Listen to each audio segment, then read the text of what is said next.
पण कोणाच्या बापाला भीत नाहीत, आपण बाबासाहेब चावलं. नमस्कार मित्रांनो, का ब्लॉगच्या माध्यमातून मी तुम्हाला सर्वांना सांगणार आहे की इंटरनॅशनल विमान प्रवास कशा प्रकारे असतो. मित्रांनो, आता इथं इमिग्रेशन चेक चालू आहे. अंधेरीचं छत्रपती शिवाजी महाराज इंटरनॅशनल एअरपोर्ट आहे. आता इथून मी पास झालेलो आहे आणि मी आता एअरपोर्टमध्ये जातो आहे.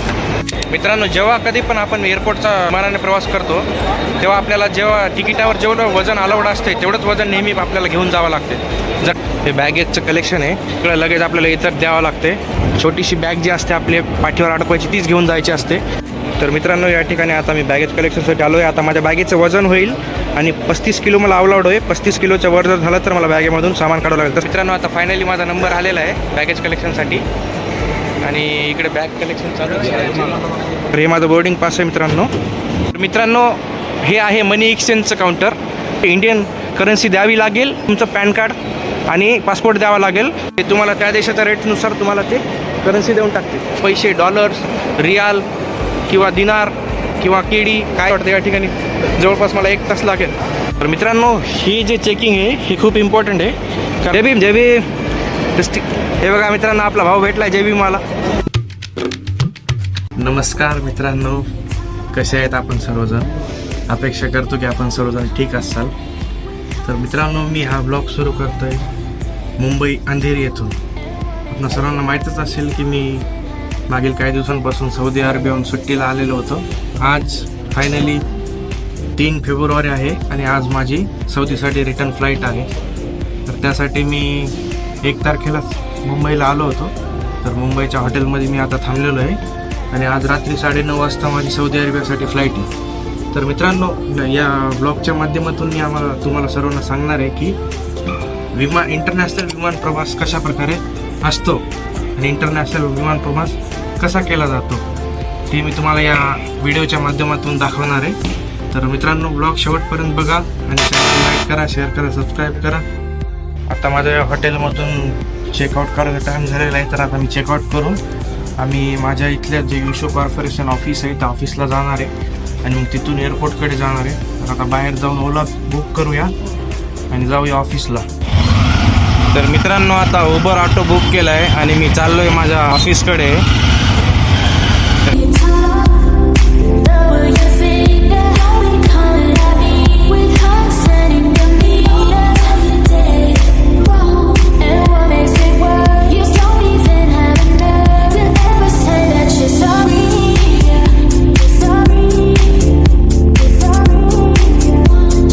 मित्रांनो, आता आम्ही छत्रपती शिवाजी महाराज इंटरनॅशनल एअरपोर्ट अंधेरी या ठिकाणी पोहोचलेलो आहोत आणि हे बघा सगळं हे एअरपोर्ट आहे. आणि आता मी तुम्हाला आतमधून एअरपोर्ट दाखवतो आहे. आता मी एअरपोर्टच्या बाहेर आहे. आता मी लवकरच एअरपोर्टमध्ये जाणार आहे. तुम्हाला मी आतमधून एअरपोर्ट दाखवतो, कशा प्रकारे आतमध्ये जाऊन चेकिंग्स वगैरे होतात सगळं दाखवणार आहे. हे अंधेरीचं छत्रपती शिवाजी महाराज इंटरनॅशनल एअरपोर्ट आहे. त्या ठिकाणी तुम्हाला दिसत असेल पाठीमागे छत्रपती शिवाजी महाराजांचा मोठा पुतळा पण आहे. आता आम्ही चाललो एअरपोर्टमध्ये. सगळे चेकिंग या ठिकाणी चालू आहे मित्रांनो. सगळं व्हेरीफाय करूनच एअरपोर्टमध्ये कोणाला पण एंट्री देतात. सगळं इकडं चालू आहे. आता मी एअरपोर्टमध्ये एंट्री करतो आणि तुम्हाला आतमधून एअरपोर्ट दाखवतो, कशा प्रकारे प्रक्रिया केल्या जातात, कशा प्रकारे इमिग्रेशन चेक होतं, कशा प्रकारे बॅग चेक होतं, हे सर्व मी तुम्हाला दाखवणार. मित्रांनो, आता इथं इमिग्रेशन चेक चालू आहे. हे माझं पासपोर्ट वगैरे चेक करतायत ऑफिसर्स. आता इथून मी पास झालेलो आहे आणि मी आता एअरपोर्टमध्ये जातो आहे. मला आतमधून एअरपोर्ट दाखवतो, कशा प्रकारे असते सगळं. मेन एंट्रन्स आहे एअरपोर्टचं. या ठिकाणाहून आतमध्ये जाऊन आता मला लाईनमध्ये लागायचं आहे. माझे मित्र त्या तिकडे सगळे थांबलेले आहेत इमिग्रेशनमध्ये. चाललो आहे आता त्यांच्याकडे. मित्रांनो, आता बॅगेज कलेक्शनच्या लाईनमध्ये मी उभा आहे. बघा, म्हणजे आपल्या लगेज बॅग जे ते लगेज बॅग त्यांच्याकडे कलेक्ट करून द्यायच्या. त्यानंतर आपल्याला आपल्या डेस्टिनेशनवर मिळून जातात. हे सगळे माझ्यासोबतच जाणार आहेत. बघा, केरला ब्रदर्स. केरला काम कर, 200 रुपए दे और 50 रुपया काट ओवर एक्टिंग के वजह. केरला के सब जान लो है. ये भी केरला के सब भाई लोग हैं. अपन भाई लोग हैं. ते बॅगेजचं कलेक्शन आहे. या ठिकाणी आपण जेवढं पण काही लगेज आणलं आहे ते सगळं लगेज आपल्याला इथं द्यावं लागते आणि ते लगेज आपल्याला ज्या ठिकाणी जायचं आहे त्या ठिकाणी डायरेक्ट भेटून जाणार. आपल्याला फक्त आपल्यासोबत एक छोटीशी बॅग जी असते आपले पाठीवर अडकवायची तीच घेऊन जायची असते. बाकी सगळं लगेज आपल्याला इथंच देऊन टाकावं लागतं सगळं. तर मित्रांनो, आता फायनली माझा नंबर आलेला आहे बॅगेज कलेक्शनसाठी. जेव्हा कधी पण आपण विमानाने प्रवास करतो तेव्हा आपल्याला जेव्हा तिकिटावर जेवढं वजन अलाउड असते तेवढंच वजन नेहमी आपल्याला घेऊन जावं लागते. जर तिकिटावर आपल्या 40 किलो वजन अलाउड आहे तर आपल्या बॅगीचं वजन फक्त 40 किलोच पाहिजे. आणि तिकिटावर जर आपलं खांद्यावरच्या ज्या बॅगीचं वजन आहे ते जर 7 किलो अलाउड असेल तर आपल्याला 7 किलो न्यायचं. कारण जर तुमचं ओव्हरवेट जर असेल तर मग तुम्हाला या ठिकाणी फाईन लागतो. आणि जर फाईन जर तुम्ही नाही भरला तर ते तुम्हाला सांगतात की एकतर फाईन भरा, एक्स्ट्रा वजन आहे त्याचे आम्हाला पैसे द्या. मग ते एक्स्ट्रा वजनाचे पैसे जे असतात ते आपल्याला त्यांच्या फ्लाईटच्या रेटच्यानुसार आपल्याला द्यावे लागतात, 2000-3000. त्यामुळे इंटरनॅशनल प्रवास करताना कधी पण स्वतःच्या बॅगीचं वजन करून घ्यायला पाहिजे, कन्फर्म घरीच करून घ्यायला पाहिजे आणि नंतरच इथं यायला पाहिजे. कारण इथं आल्यानंतर तुमच्या बॅगीतलं किती पण महागडं जर सामान असेल तर ते तुम्हाला इथं फेकूनच द्यावं लागेल, त्याचा काही ऑप्शन नाही. आणि जर फेकून नसेल द्यायचं तर मग तुम्हाला एक्स्ट्रा लगेजचे पैसे द्यावे लागतील आणि ते पैसे पण आपल्याला परवडत नाहीत. त्यामुळे बॅगचं वजन कन्फर्म घरीच करून घ्यायचं आणि नंतरच एअरपोर्टवर यायचं. तर मित्रांनो, या ठिकाणी आता मी बॅगेज कलेक्शनसाठी आलो आहे. आता माझ्या बॅगेचं वजन होईल आणि 35 किलो मला अलाउड आहे. 35 किलोच्या वर जर झालं तर मला बॅगेमधून सामान काढावं लागेल. तसं तर मला काही प्रॉब्लेम नाही कारण मी ऑलरेडी वजन करूनच आलो आहे. डॉक्युमेंट्स आहेत ते सर्व या ठिकाणी आपल्याला दाखवावे लागतं. तिकीट, पासपोर्ट्स सगळं या ठिकाणी दाखवावं लागतं. या ठिकाणी बॅगेज कलेक्शनसाठी मी लाईनमध्ये उभा आहे. सगळं इथं बॅग चेक होऊन सगळं डॉक्युमेंटेशन होऊन बॅग आता माझी तिकडे जाईल. तर मित्रांनो, आता मी माझी बॅग ठेवलेली आहे. बॅगचं वजन झालेलं आहे आणि बॅग आता माझी जाईल. बॅग मला डायरेक्ट दमाम ते एअरपोर्टला मिळेल. आपल्या बॅगचं वजन पण आपल्याला या ठिकाणी डिस्प्लेमध्ये कळतं आहे. तर माझी बॅग 25 किलोची आहे आणि मला माझ्या तिकिटावर अलाउड आहे 35 किलो. तर मी 10 किलो लेस वजन घेऊन चाललो आहे. तर याचा आपल्याला नेहमी ध्यान ठेवायचं आहे की वजन मर्यादेपेक्षा जास्त नसलं पाहिजे कधी पण. तर मित्रांनो, हे आता मी माझं बोर्डिंग पास घेतलेलं आहे आणि आता आम्ही दुसऱ्या इमिग्रेशन चेककडे चाललो आहे. आणि तिथल्या मॅडम ज्या होत्या त्या मला म्हणत होत्या की शूट करू नका, शूट करू नका. पण कोणाच्या बापाला भीत नाहीत, आपण गावासवय चावलं. त्यामुळे मी त्यांना सांगितलं की मी तुम्हाला शूट करत नाही, मी माझ्या स्वतःला शूट करतो आहे. त्यामुळे म्हणले ठीक आहे sir, it's okay, no problem, आपण शूट कर बोर्डिंग. तर हे माझं बोर्डिंग पास आहे मित्रांनो. ही माझी बॅग चालली आहे.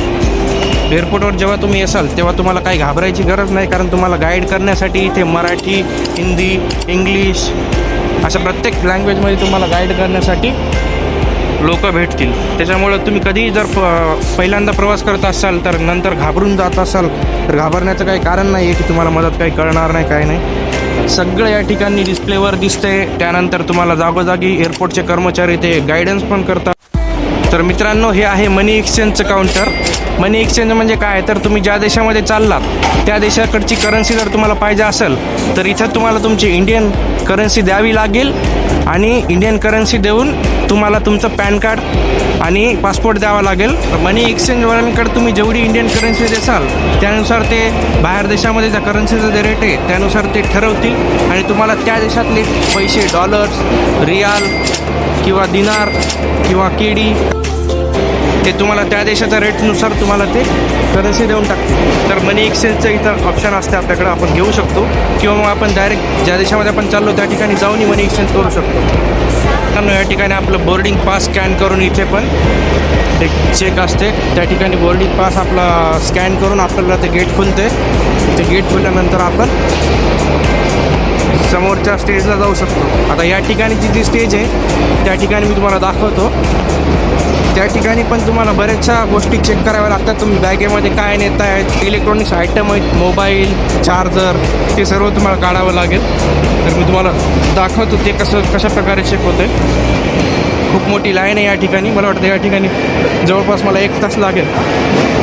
तर मित्रांनो, हे जे चेकिंग आहे हे खूप इम्पॉर्टंट आहे कारण या ठिकाणी जर तुम्ही कुठलेही रेस्ट्रिक्टेड आयटम्स जर तुम्ही तुमच्या बॅगेमध्ये जय भीम हे बघा मित्रांनो, आपला भाऊ भेटला, जय भीम मला भाऊ, जय भीम. राहुल मस्के, सुचित मोरे, जय भीम. अरे जगामध्ये कुठं बी जाय, माझ्या भीमाचा दरार आहे. हे अशा प्रकारे लाईनमध्ये उभं राहून सर्व आपले आयटम्स दाखवावे लागतात. जे रिस्ट्रिक्टेड आयटम्स आहेत, रिस्ट्रिक्टेड आयटम म्हणजे तुम्ही गुटखा, दारू, सिगरेट किंवा मग एखादे ज्वलनशील वस्तू, चाकू, छुरी आणि त्या देशाच्या नियमानुसार जे पण त्यांच्याकडे अलाउड नाहीत वस्तू, त्या वस्तू तुम्ही घेऊन जाऊ शकत नाही. तर त्या सगळे इथे या ठिकाणी चेक होतात आणि त्या जर तुमच्याकडे असतील तर तुम्हाला काढून ठेवाव्या लागतात इथंच. जो निकाल लो सामान पुरा. हाँ वो निकाल लो जो लाए थे. हाँ. अरे बाप रे, ये तो धोती खोल रहा है. तर मित्रांनो, या ठिकाणी आपल्याला अशा प्रकारचे ट्रे मिळतात. त्या ट्रेमध्ये आपल्याला सर्व सामान टाकावं लागतं, बेल्ट, पर्स वगैरे, आणि मग ते समोर जाऊन त्या ठिकाणी स्कॅन होतं आणि त्याच्यामध्ये जर काही अलाउड वस्तू नसेल नेण्यासारखी तर मग ती आपल्याला काढून टाकावी लागते आणि इथेच फेकून द्यावे लागते. तर मित्रांनो, मागच्या चेकपोस्टवर पण माझी चेकिंग झालेली आहे आणि त्यांनी मला माझं जॅकेट काढायला लावलं होतं, माझं शूज काढायला लावला होता आणि बेल्ट वगैरे हे तर काढायला लागतेच. तर त्या ठिकाणी पण सगळं चेक झालेलं आहे.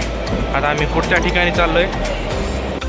मित्रांनो, आम्ही आणखी एका इमिग्रेशन चेकमध्ये आलेलो आहे. इथं बोर्डिंग पास स्कॅन करावं लागतं, त्यानंतर हे गेट खुलतं आहे. हे बघा, हे असं स्कॅन करायचं बोर्डिंग पास.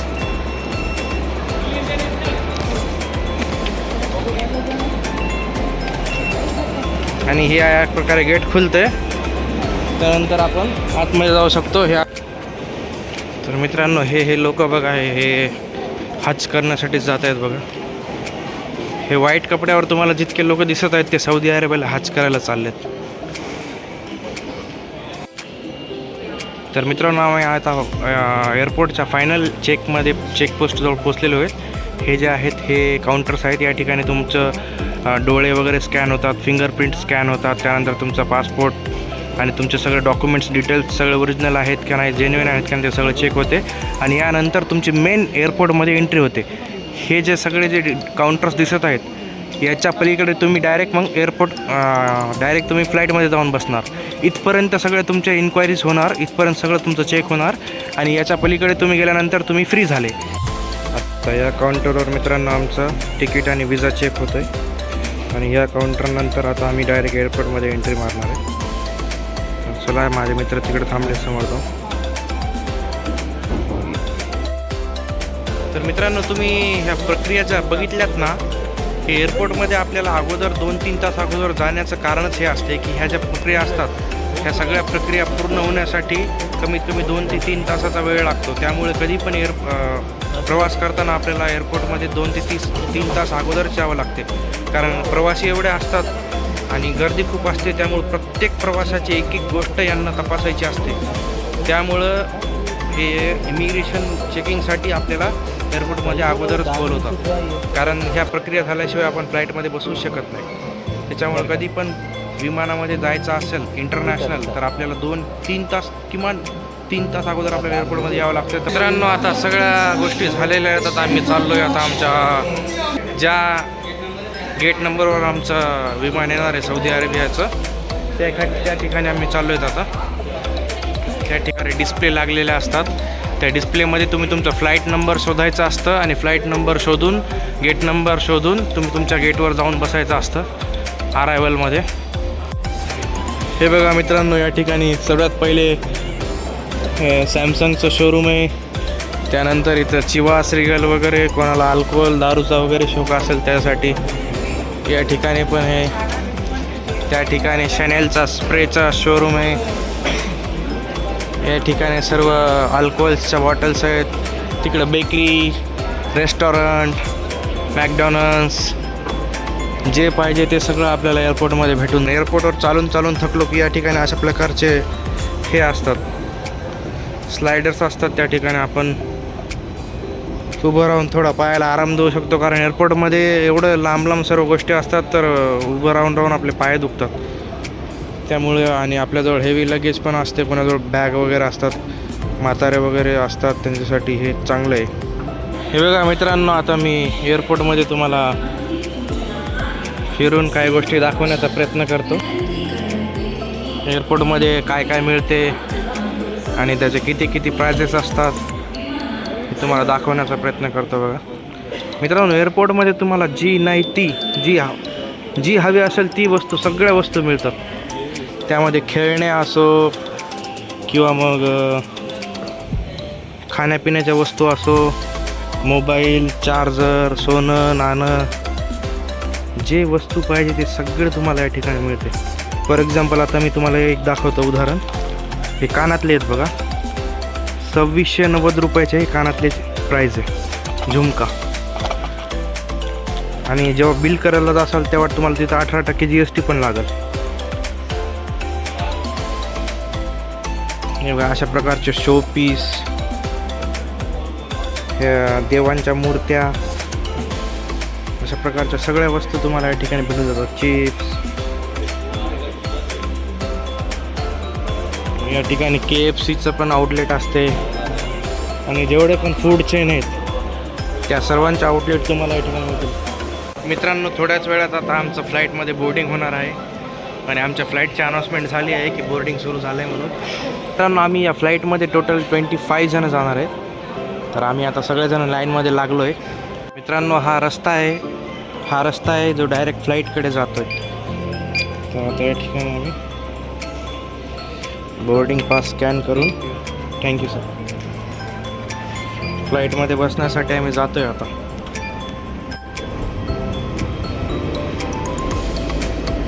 थँक्यू. तर मित्रांनो, हा रस्ता असतो फ्लाईटचा. या अशा प्रकारे फ्लाईटमध्ये एंट्री करतोय आता मी. तर फ्लाईटमध्ये बसण्यासाठी चाललो आहे मी. तर या ठिकाणी परत एकदा आमचं सिक्युरिटी चेक होईल.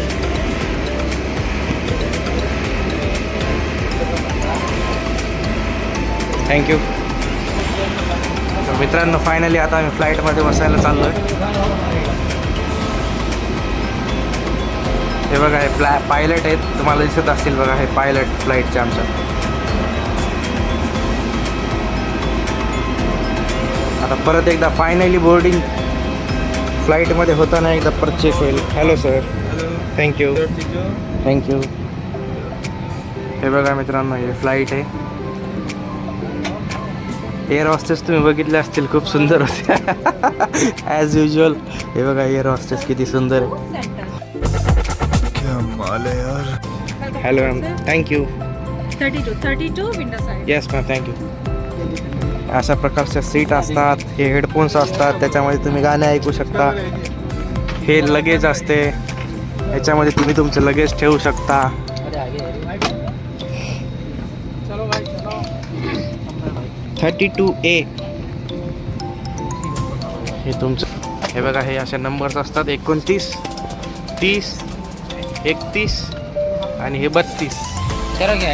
32A विंडो सीट आहे माझी. तर आता मी बसतोय माझ्या सीटवर. नंतर आपण एक्सचेंज पण करू शकतो, एक्सचेंज भी कर सकते इसको. मित्रांनो, आता आम्ही सर्वजण फ्लाईटमध्ये बसलेले होते. हे बघा, आणि हे फ्लाईटचं किचन आहे आणि हे लगेज एरिया आणि ही माझी सीट आहे खिडकीची आणि ही किचन आहे. इकडे सगळे क्रू मेंबर्स बसतात. तर चला आता मी माझी सीट ग्रहण करतो. मित्रांनो, फायनली मी आता फ्लाईटमध्ये माझ्या जागी बसलेलो आहे आणि ही माझी विंडो सीट आहे बघा. आणि मला नेहमी विंडो सीट आवडते आणि मला नेहमी विंडो सीटच मिळते कोइन्सिडन्सली. आणि सगळे बसत आहेत बघा आता आपापल्या जागेवर. पूर्ण फ्लाईट पॅक झालेले आहेत आणि फ्लाईट सरळ आता चाललं आहे बहरीनला रात्री उतरायचं आहे आणि बहरीनहून परत दुसरं फ्लाईट चेंज करून आम्हाला जायचं आहे दमामला. तर मित्रांनो, फायनली आता फ्लाईट टेक ऑफ होत आहे आणि फ्लाईट सुरू झालेलं आहे आता. तुम्ही बघू शकता आता बाहेर. थोड्याच वेळात आम्ही आकाशात असतील. आता थोड्याच वेळात विदिन 5 to 10 minutes आम्ही आता टेक ऑफ करतील. आता एअरपोर्टवरून फ्लाईट हळूहळू रनवेकडे जात आहे.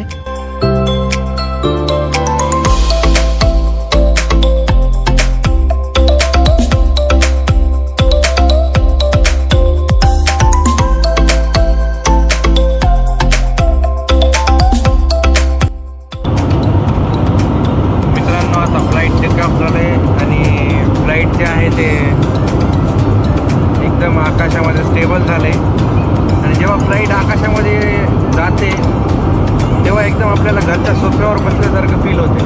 पण जेव्हा फ्लाईट एअरपोर्टवरून टेकअप होत असते ना, तेव्हा जेव्हा आपण आकाश पाळण्यामध्ये बसतो आणि आकाश पाळणा एकदम असं वर जातो, तेव्हा कशा पोटात गुदगुल्या होतात किंवा पोटात गोळा येतो, त्याप्रमाणेच फ्लाईट पण वर जाताना पोटात गुदगुल्या होतात आणि गोळा येतो. आणि मग नंतर एकदा फ्लाईट वर आकाशात उडलं आणि स्टेबल झालं की नंतर वाटते जसं की आपण घरच्या सोफ्यावर बसलो आहे. आणि जेव्हा फ्लाईट लँड होत असते एअरपोर्टवरून दुसऱ्या एअरपोर्टवर लँड होत असते तेव्हा पण पोटामध्ये चांगलाच गोळा येतो आणि असं वाटतं जसं आकाश पाळण्यातून आपण जसं खाली उतरताना कसं आपल्या पोटात गोळा येतो, तसा आकाश पाळण्याचा झोका जसा खाली उतरताना पोटात गोळा येतो, तशाच प्रकारे विमान पण एअरपोर्टवर उतरताना पोटात गोळा येतो. यात हे 2 वेळेस फक्त आपल्याला फील होते, बाकी मग फ्लाईट एकदम नॉर्मलच असते. वर एकदा आकाशात गेलं की काहीच होत नाही. मित्रांनो, हे बघा, हे विमानाचं बाथरूम आहे. अशा प्रकारचं इथं वॉश बेसिन असतं, हँड वॉश. हे इथं तुम्हाला नॅपकिन्स वगैरे मिळतील. इथं पण AC असते, लाईट आहे आणि इकडं तुम्हाला आरसा आहे आरशामध्ये बघण्यासाठी. टिश्यू पेपर्स आहेत इथं. अशा प्रकारचं विमानाचं बाथरूम असतं, मिनी बाथरूम. चला मित्रांनो, आता बाहेर जातोय. फ्रेश झालोय, फेस वॉश करून घेतले, बाहेर जाऊया. मित्रांनो, आता फ्लाईटमध्ये डिनरचा टाईम झालेला आहे आणि हे बघा, हे डिनर सर्व करण्यासाठी एअर हॉस्टेस आलेला आहे. तर आता रात्रीचं डिनर काय आहे ते मी तुम्हाला दाखवतो फ्लाईटमध्ये. तर मित्रांनो, हे बघा, आता फ्लाईटमध्ये आपल्याला जेवण मिळालेलं आहे आणि मी अनबॉक्सिंग करतोय जेवणाचं. काय काय दाखवतो तुम्हाला. कुछ भी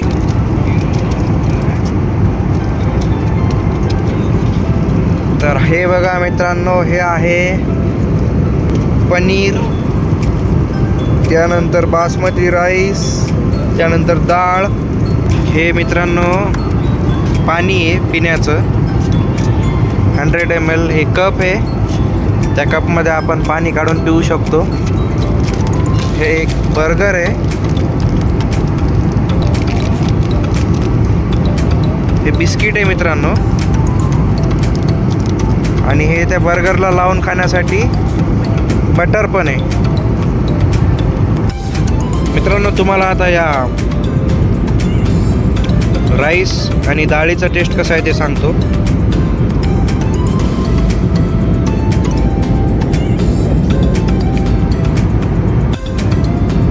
तर हे आहे मित्रांनो दुसरा आयटम, सलाद सारखा. ते मी तुम्हाला खाऊन दाखवतो कसा लागते.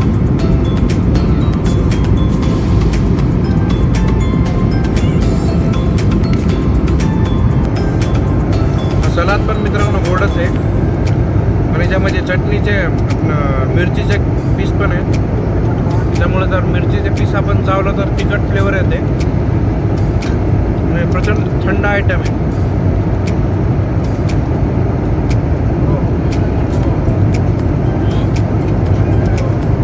आहे पण चांगला आहे सलाद.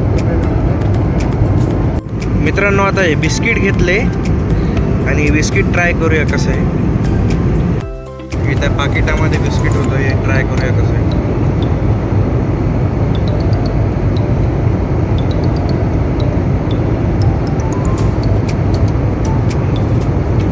चॉकलेटी टाईप आहे, याच्यामध्ये चॉकलेटची स्टफिंग आहे बघा. मित्रांनो, हे बघा, अशा प्रकारे एअर होस्टेस आपल्याला फूड सर्व करतात. काय पाहिजे ते विचारतात, चहा पाहिजे, कॉफी पाहिजे आणि आपल्याला आणून देतात. मित्रांनो, हे बघा, आता फ्लाईटमधून आम्ही बहरीनच्या जवळपास पोहोचलेलो आहेत आणि हे बघा बहरीन कसं दिसतंय बघा रात्री.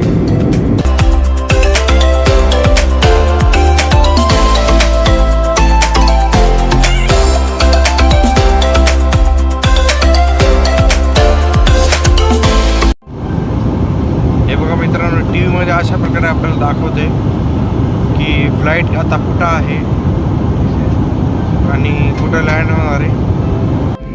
मित्रांनो, आता आपण बहरीन एअरपोर्टमध्ये लँड करत आहोत.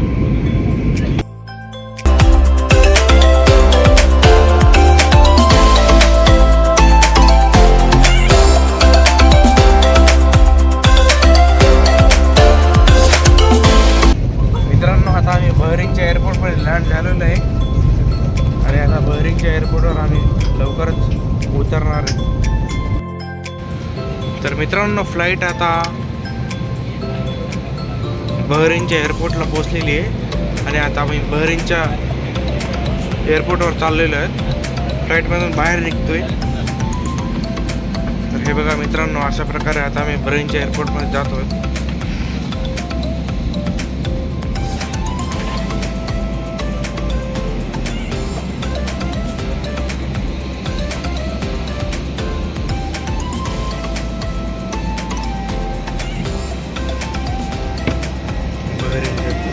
थँक्यू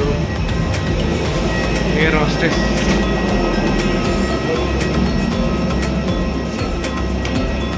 बघा मित्रांनो, आता आम्ही बहरीनच्या एअरपोर्टमध्ये पोहोचलेलो आहोत. शेवटपर्यंत बघितल्याबद्दल सर्वांचे मनपूर्वक धन्यवाद मित्रांनो. आणि आता बहरीन ते सौदी अरेबिया हा पुढील विमान प्रवास पाहण्यासाठी दुसरा पार्ट लवकरच येणार आहे, तोही आपण नक्की बघावा.